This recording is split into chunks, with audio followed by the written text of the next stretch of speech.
Hello to all.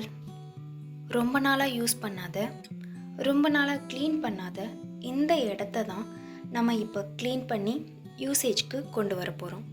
இந்த இடத்துல இல்லாத களை செடிகளே இல்லைன்னு சொல்லலாம். அந்த அளவுக்கு புதர் செடிகள் மண்டி போய் இருக்குது.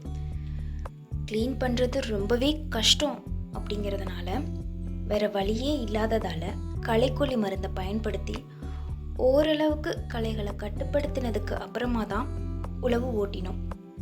உழவுக்கு கூட கலப்பைகள் பயன்படுத்தலை, ரொட்டேட்டர் தான் யூஸ் பண்ணணும். காரணம், இந்த இடத்துல புதர் செடிகள் மட்டும் இல்லை, எங்களுக்கு தேவைப்படக்கூடிய மல்பெரி, செம்பருத்தி, பனைமரக்கன்று 3 இருக்குது.